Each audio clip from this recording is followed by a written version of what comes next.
to everyone and welcome to today's wonderful evening. Anatomy always is the starting point of any exam preparation. So, a lot of times we think MBBS exam preparation is different from that of the postgraduate medical entrance exam preparation. But in fact, if our basics are good when we are in our undergraduation, at least the basics, if they are strong, entrance preparation is a cakewalk. So with that intention, a lot of students in first year MBBS requested, "Sir, please do revision of 600 questions from the past 15 years of question papers for our MBBS exam." I thought, why not? Because after all, we all passed the exam. Simple secret is solving the previous question papers. Whether it is post-graduation, whether it is undergraduation, ultimately what matters is, are you able to revise what the examiner wants is most important. So with that spirit, let's make the great beginning, Doctor. Yes.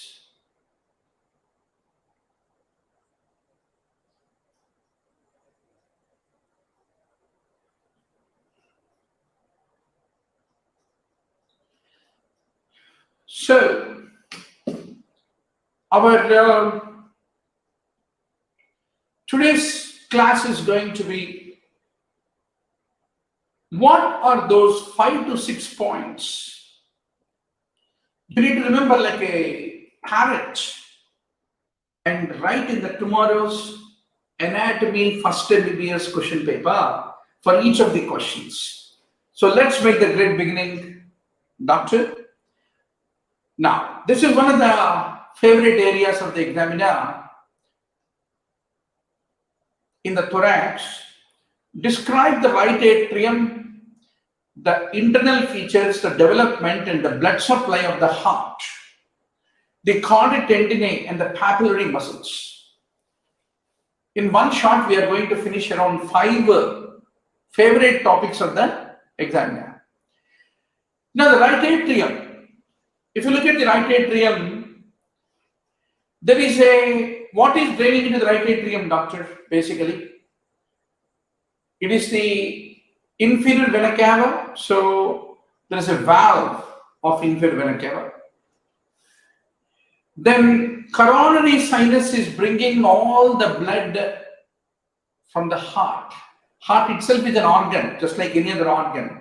So there is a valve of coronary sinus which is opening into. Then there is a part which is smooth, that is sinus venerum, and into that the superior vena cava is draining the blood. Then there is an area where you have a lot of these pectinate muscles, which is the rough part, and between the two, the rough part and the smooth part, you have the crista terminalis is what you need to remember. So these are all musculae pectinate. And in the interior of the right atrium, there is a communication between right atrium and left atrium. And that is basically called the fossa ovalis. And this fossa ovalis is having a limbus. So try to get a general idea, because whole medical school is all about imagination, right? So there is a rough-walled right atrium proper, which is also called auricle, and it is lined with pectinate muscles. And posteriorly, there is a smooth-walled one, which is called as sinus venerum, into which the superior vena cava and inferior vena cava are draining.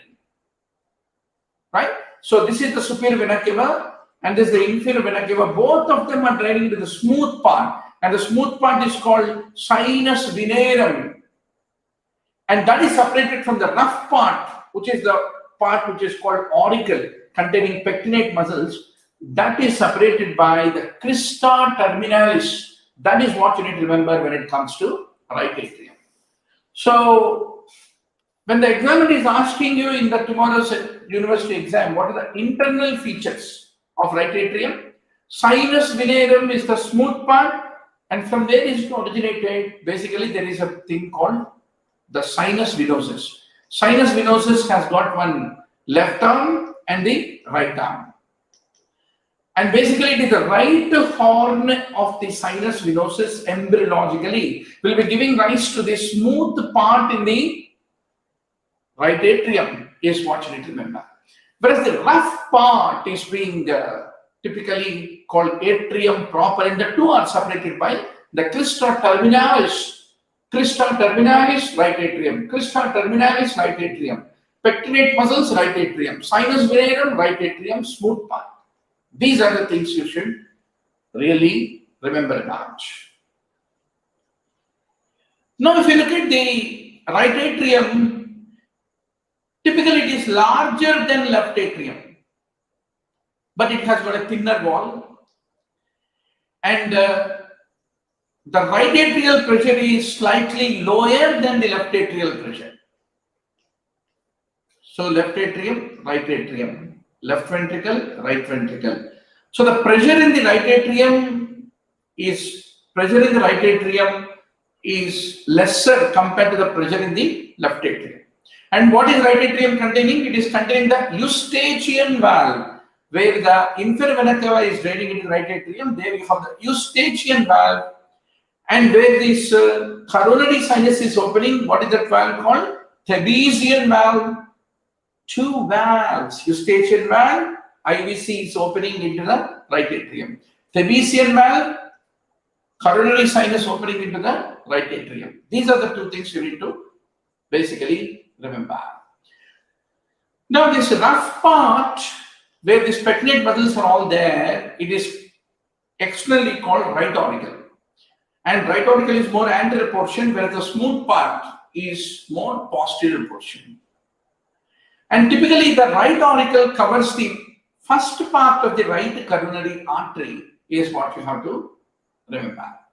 So tell me, what is sinus venerum? Sinus venerum is, number one, posteriorly located, it is smooth wall, and typically it is separated from the right atrium proper by crista terminalis.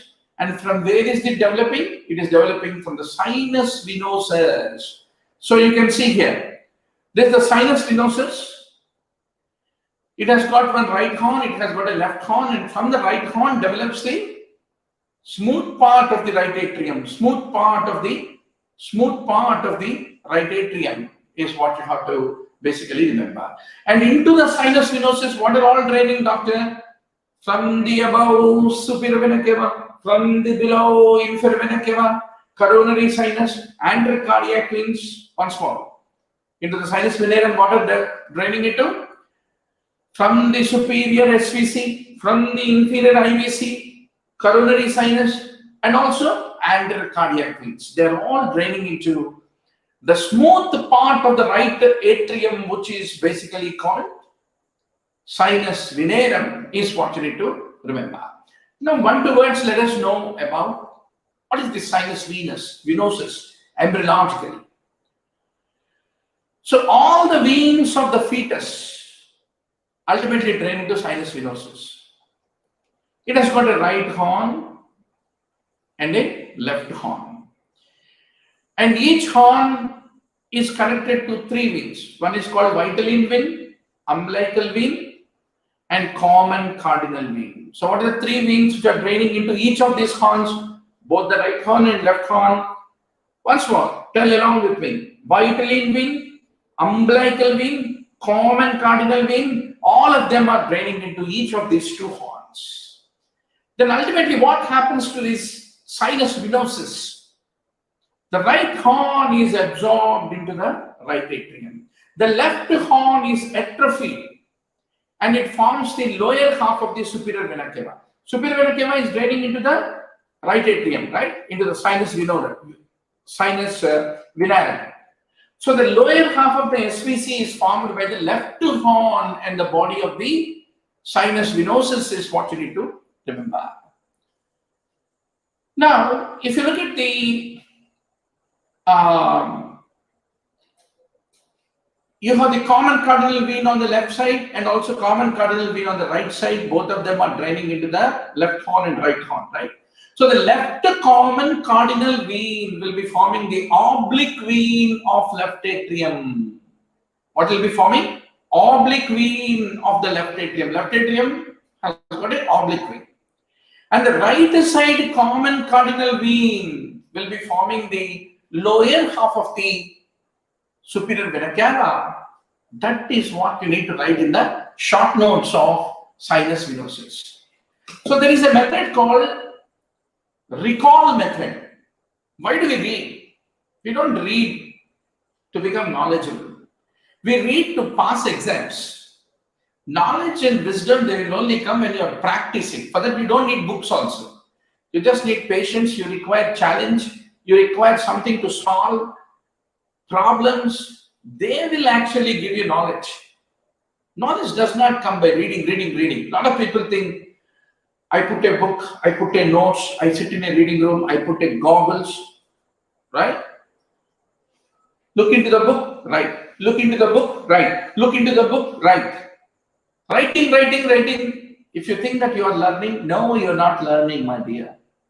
That is a sad news. Whenever you read, you form some questions.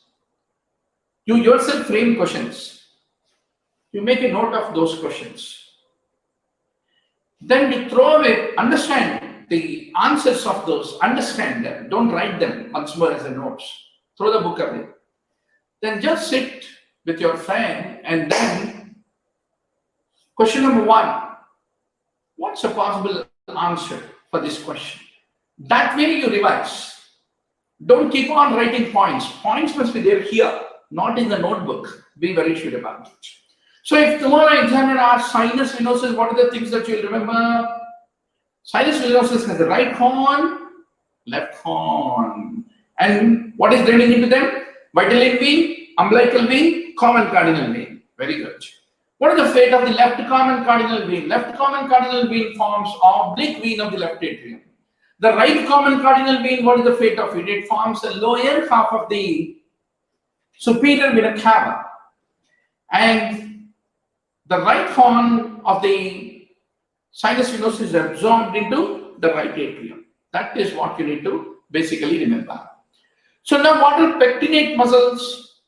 They are the prominent ridges on the atrial myocardium located inside the both auricles and the right atrium. Inside the right atrium and both auricles. Then what is crista terminalis? It is that vertical muscular ridge which is separating the smooth wall, which is more posterior, and the rough wall made of pectinate muscles, which is more anterior inside the auricle. They both are separated by crista terminalis, is what you have to basically remember. So, inside is crista terminalis, and outside what it is? Outside it is called sulcus terminalis. So basically, externally, it is the sulcus terminalis, which represents inside the crista terminalis, is what I want to underscore to all of you.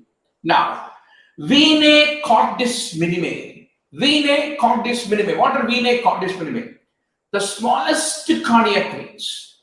They begin in the substance of the heart, that is the endocardium, and the innermost layer of the myocardium, and they will be ending mainly in the atria as foramina venarum minimarum cordis. So every organ requires blood supply, arterial blood supply for getting oxygen, and venous blood supply to push the oxygen out. Even the heart also is not an exception. So the vena cord minime, that the smallest cardiac veins draining the venous drainage from the heart, is what you need to remember. Then what is foramen fossa ovalis? So basically, as we have seen, there is an internal depression inside the interatrial septum between the right atrium and the left atrium. And this is the site of foramen ovale, through which the blood runs from the right atrium to the left atrium before birth. Before birth, how does it run? It is from the right atrium to left atrium before birth. But after you take respiration, what will happen? The blood will flow from, if at all, any atrial septal defect, if it is there, what will happen? Left atrium always is at a higher pressure than right atrium. That's the reason the flow will be from left to right. But in the embryonic life, through this fossa ovalis, the blood flows from right atrium to the left atrium, is what you have to emphatically remember. So that is all the story, doctor. Good to see Sher Ali and many more who are all online. Now, left atrium. Left atrium is smaller, it has got a thicker wall compared to the right atrium, but its walls are smooth, except for few pectinate muscles in the auricle. It is most posterior of the four chambers. So typically left atrium, right ventricle, left ventricle. This is if you are looking antero-posteriorly. But if this is the sternum, these are the vertebrae. And you have the heart. Now, this is right atrium, this is right ventricle, this is left atrium, this is left ventricle. That is more posteriorly towards the vertebrae. You have left atrium, left ventricle.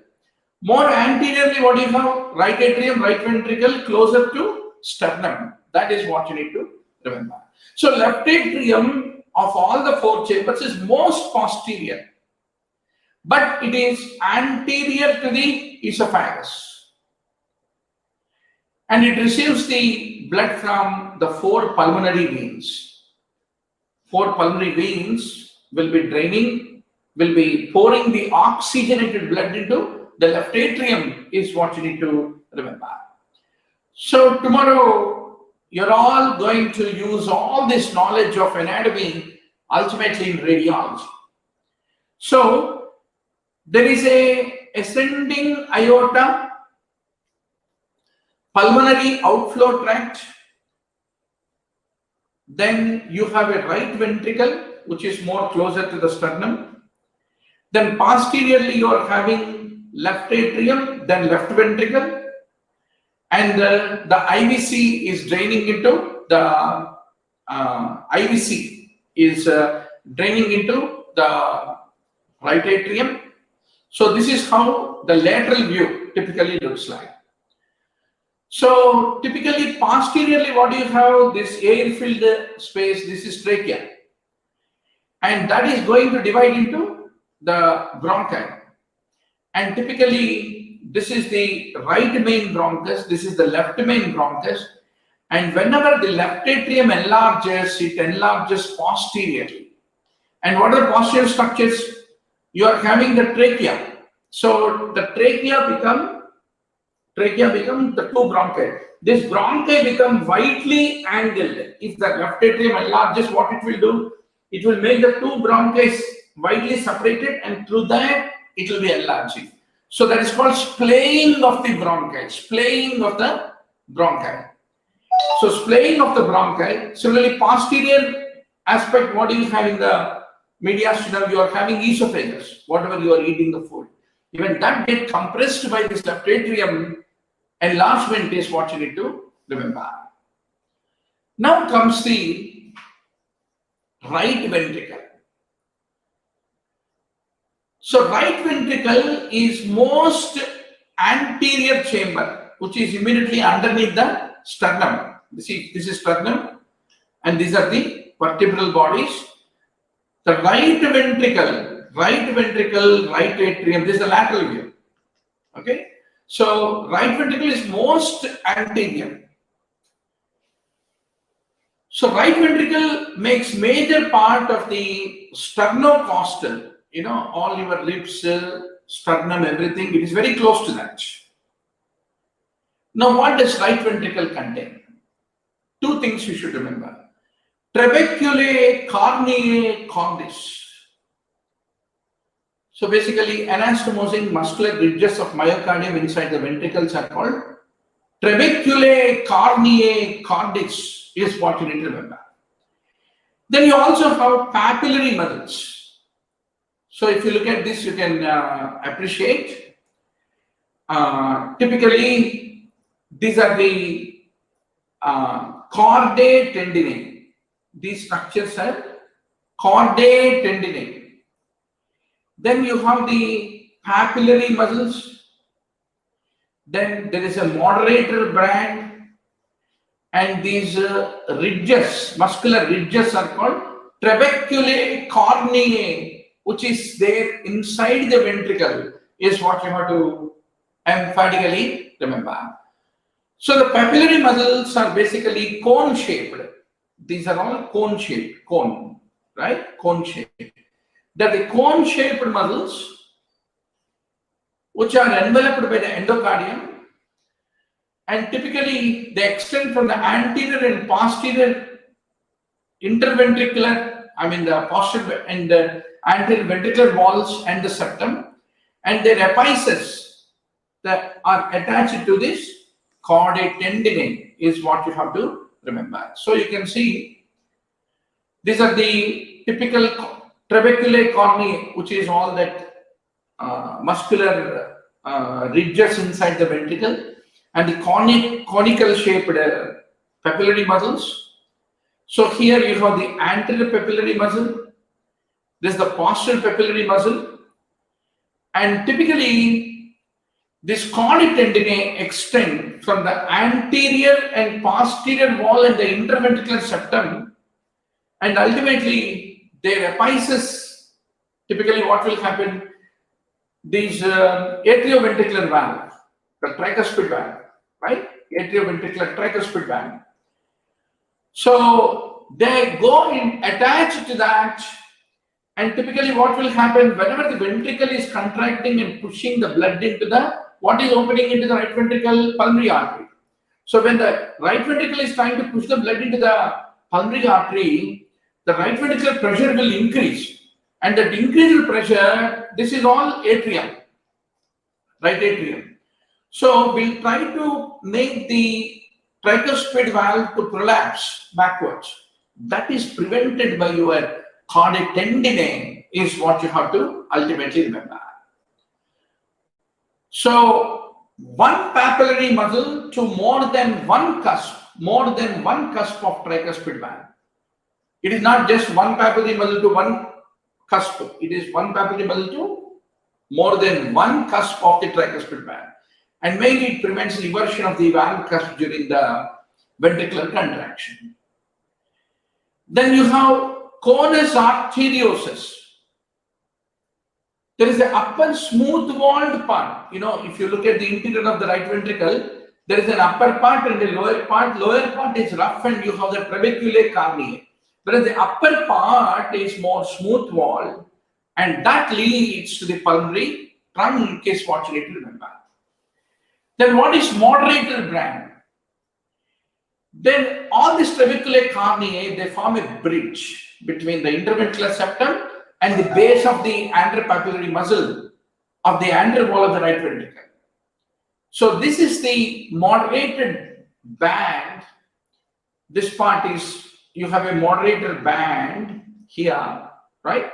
So typically it prevents the over distension. What is it is doing? It is connecting the two walls. So if there is a lot of blood inside the ventricle can undergo distension. That is prevented by this moderate band, and it carries the Purkinje fibers of the AV node, AV bundle, is what you have to remember. So that is the story of moderator band. Moderator band typically is preventing the distension of the right ventricle, and it is typically having the right limb of the AV bundle. Purkinje fibers of the AV bundle is also there inside this. Moderator band is what I want to underscore to all of you. So summarize, doctor. Lower part of the right ventricle is rough. Ventricle is rough, and that's called trabeculae corneae. Then you are having a conical shaped papillary muscle, tip of which is attached to chordae tendinae, and that is attached to the cusps of the AV valve, whether it is tricuspid or mitral valve. That's what you need to remember. Now, interventricular septum. It is this interventricular septum from which one of the papillary muscles, septal papillary muscle arises. And it has got a upper part which is called membranous, which is a very common site for the ventricular septal defect. Hole inside the interventricular septum is more common in the small membranous upper part of the interventricular septum. So you can see typically the interventricular septum lower part is more rough and upper part is smoother, and the upper part is basically called membranous part, and it is the most common site for the ventricular septal defects, is what you need to emphatically remember. Now if you look at the left ventricle, even left ventricle has got one left ventricular proper, aortic vestibule. It has got two papillary muscles, anterior and posterior, along with their chordae tendineae, trabeculae, corneae, cordis, and left ventricle works hard. It is more thicker, almost 2 to 3 times as thick compared to that of the right ventricle, is what you need to remember. And that is the reason it is longer, narrower, more conical compared to that of the lazy right ventricle. Right ventricle is fat, whereas this is more sharp, conical is what you have to understand. So that is all the story of right ventricle, left ventricle, etc., etc. So what you need to do, doctor, is this session is more an inspiration for you to go back to the book. At least at the end of all this, 5 to 10 points must sit in your mind, and you should be able to reproduce in the tomorrow's exam. Now, what is the arterial supply and venous drainage of the heart? The blood supply of the heart, right coronary artery, left coronary artery, coronary sinus, tributaries of the coronary sinus, all these things. 10 points you have to be very sure for the tomorrow's exam. Let us discuss about it. Coronary arteries. First of all, from where the coronary arteries are providing the blood supply to the heart. From where are they originating? So all of you know very well, we have a left atrium, left ventricle, right atrium, right ventricle. And from the left ventricle is arising the aorta. So this ascending aorta is the origin for these coronary arteries, is what you need to remember. Then when the ventricle is undergoing diastole, when the ventricle is getting filled, that time these coronaries become filled with blood. So they have maximal blood flow during diastole. And when the ventricle is contracting, the myocardium requires more oxygen, right? That time they are pushing the blood into the myocardium. So they have minimal blood flow during systole, maximum blood flow during diastole, and this myocardium at the time of systole lead to the compression of these coronary arteries, is what you have to emphatically remember. Now, you have a right coronary artery, then a left coronary artery. One of the favorite questions of the examiner is, what are the branches of these right and left coronary artery? So basically, if you look at the ascending aorta, which become arch of aorta, which become descending aorta, ascending, arch, and then descending. So the right coronary arises from the ascending aorta. Inside the ascending aorta, if you take the cut section of the ascending aorta, there is a right aortic sinus from which the right coronary artery is arising. And after it arises, it runs between pulmonary trunk and right auricle. And then it descends in the right coronary sulcus, and it supplies mainly right atrium and right ventricle. So you should remember, coronary arteries arise from ascending aorta. And in the ascending aorta, from the right aortic sinus, the right coronary artery is arising, is what you have to basically remember. Now, doctor, what are the branches of right coronary artery? You all know the pacemaker of the heart is SA node. It requires blood flow. So, SA nodal artery. Then there is a marginal artery, posterior interventricular artery, that is between right and left ventricles, behind the heart, posteriorly. If this is the heart, behind. If this is the heart, front of the heart, back of the heart. So behind, between the two ventricles is running the posterior interventricular artery. It is also called posterior descending artery. And that is a branch of right coronary artery. Then AV node, it also requires blood supply. That is also provided by right coronary artery. So right coronary artery is very important to two important structures that provide the electrical rhythm to the heart. SA node and AV node. That's the reason what happens is right coronary happens to occlude. The blood flow to these two important structures that provide the rhythm to the heart become blocked and the heart goes into standstill. That's the reason complete heart block is very common. Bradycardia is very common. Whenever right coronary artery happen to undergo occlusion is what you remember. So quickly summarize what are the four branches of the right coronary artery, doctor. SA nodal artery, marginal artery, posterior interventricular descending artery, and AV nodal artery is what I want to underscore. Let us look at them. So from the ascending aorta's right coronary sinus is originating the right coronary artery. From that you are having the right marginal artery, then posterior descending artery. Here you can see posterior descending artery. Alright. Then once more. From the right coronary artery originates the SA nodal artery. SA nodal artery.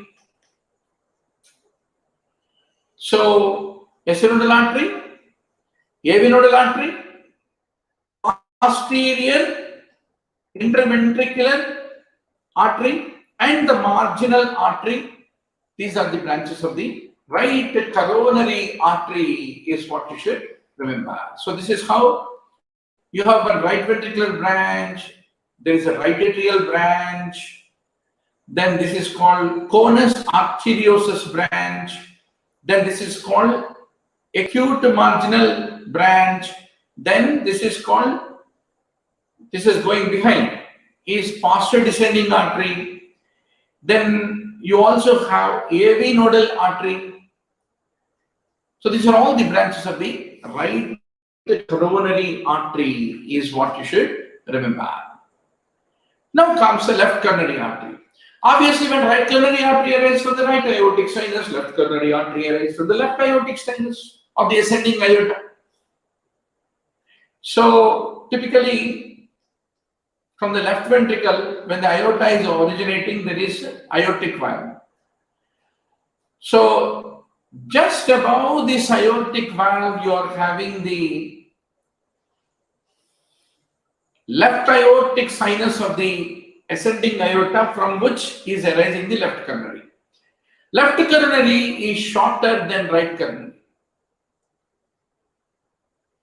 And if you take the total myocardium, though the left coronary is shorter than myocardium and right coronary, though the left coronary is shorter than right coronary, it gives more amount of myocardium, the blood supply. Left coronary supplies larger amount of myocardium than the right. But right is longer than the left.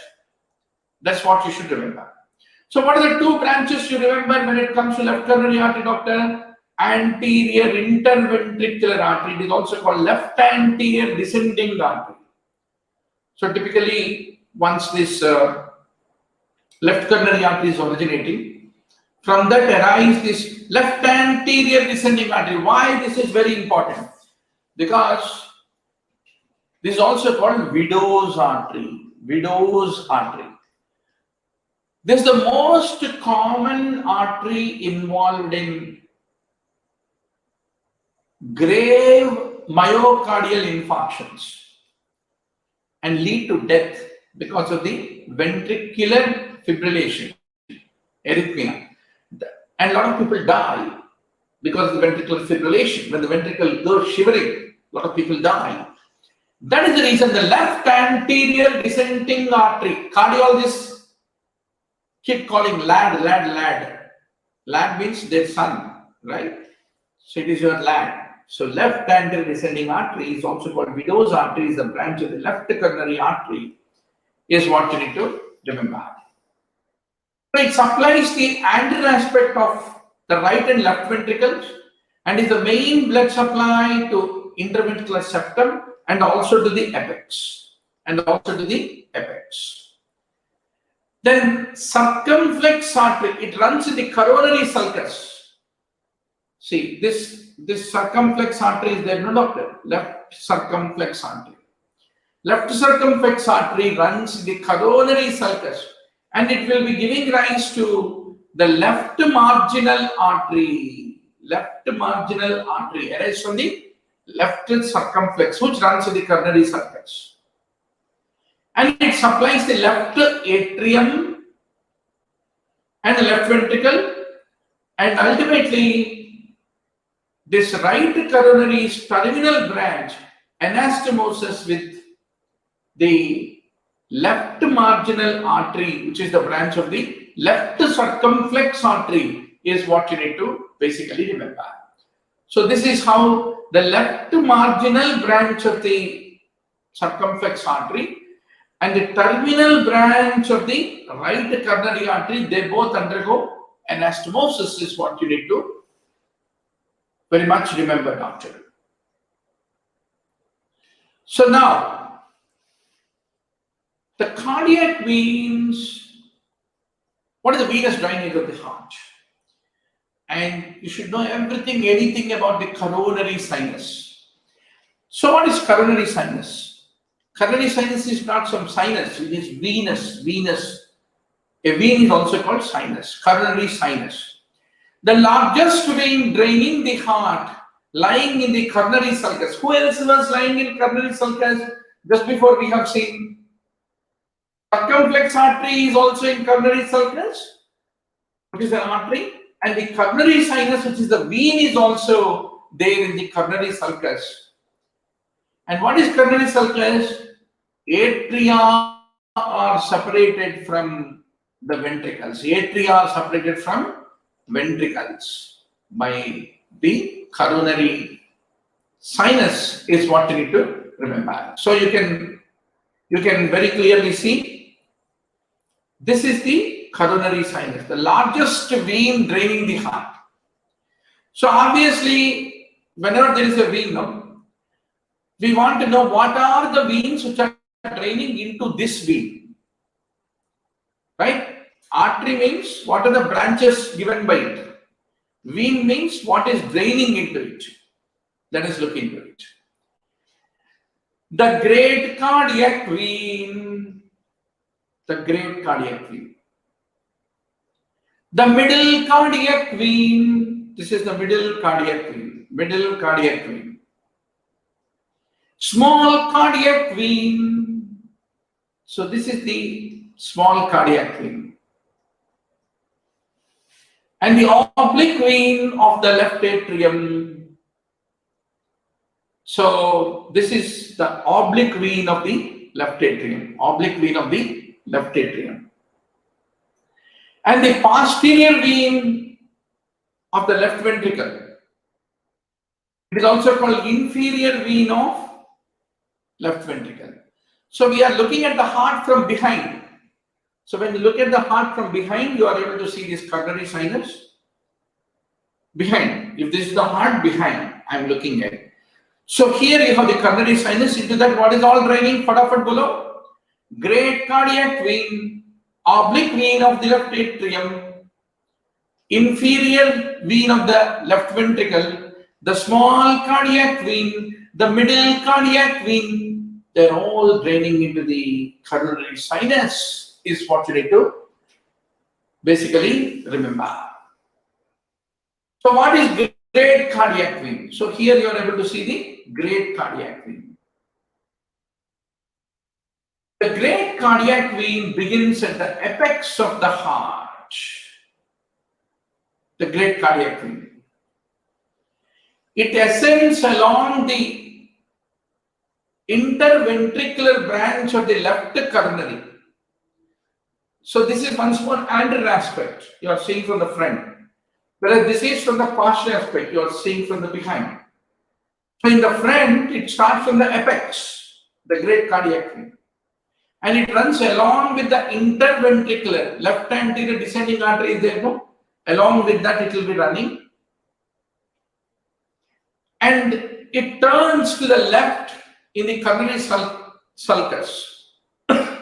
From the front it turns to the left and it drains into coronary sinus, is what you need to remember. Then the middle cardiac vein. So middle cardiac vein.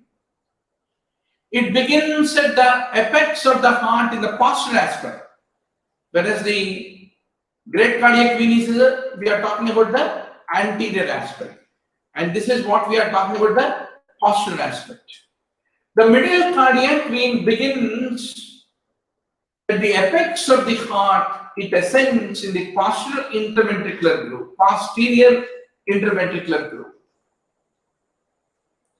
and it will be accompanying the posterior interventricular branch of the right coronary artery, whereas the great cardiac vein is accompanying the left anterior descending artery, which is separating atria and ventricle of the left coronary artery, whereas the middle cardiac vein is accompanying the posterior interventricular branch of the right coronary artery. That's what you need to remember. And where is it draining? It is draining on the right end of the coronary sinus, whereas the great cardiac vein is draining on the left end of the coronary sinus. Then oblique vein of the left atrium. Oblique vein, this is the small one, oblique vein, the posterior aspect, right? So the oblique vein, you always posterior aspect is little, means anterior aspect is more. So oblique vein of the left atrium, it descends and empties into the coronary sinus at its left end. Left end is what you need to remember. Then anterior cardiac vein. Anterior cardiac vein. So it drains to the anterior right ventricle, crosses the coronary groove, and it does not drain into coronary sinus. Anterior cardiac vein does not drain into coronary sinus. Very important question of the examiner. The great cardiac vein drains, middle cardiac vein drains into coronary sinus, small cardiac vein drains into coronary sinus, oblique vein of the left atrium drains into coronary sinus, but not anterior cardiac vein, which directly drains into the right atrium instead of draining into coronary sinus and afterwards into right atrium. Instead of doing that, directly drains into right atrium. And the smallest cardiac vein is also called venae caudae minime. They also empty directly into the heart chamber, is what you need to remember. So will you strongly remember, doctor, what are the various parts of the coronary sinus? What is draining? Great cardiac vein, middle cardiac vein, small cardiac vein, oblique vein of left atrium, and posterior vein of the left ventricle. They're all draining into the coronary sinus, but anterior cardiac vein directly drains into the right atrium, and the venae caudae minime also directly drain into the chambers of the heart, is what you need to remember. Now comes very good question by Satya Mitra Chaudhary. Sir, please explain right dominance and the left dominance. Beautiful. So it all, right dominance and left dominance is all decided by where is the origin of the arteries which are supplying the conduction tissue. Are they originating from the right coronary or left coronary is a deciding factor. Now, lymphatic vessels of the heart. The heart receives the lymph from the myocardium and epicardium, and it is the anterior mediastinal lymph nodes. Here anterior mediastinal lymph nodes are enlarged. This is the spine, vertebra. This is the anterior part, that is a sternum. So here you can see anterior mediastinal lymph nodes, which are the main part which is draining. So you can see these are the anterior mediastinal lymph nodes, these are tracheobronchial lymph nodes, and these are the paratracheal lymph nodes. So it is the anterior mediastinal lymph nodes into which the entire heart's lymphatic drainage will be draining, is what I want to underscore to all of you. So that is all the story, doctor, for today. We will take, because revising for the exam, we cannot be able to rush. We take about 50 to 60 hours of our time to revise this 500 to 600 short answer questions and long answer questions for tomorrow's first MBBS anatomy exam. So thank you all for participating.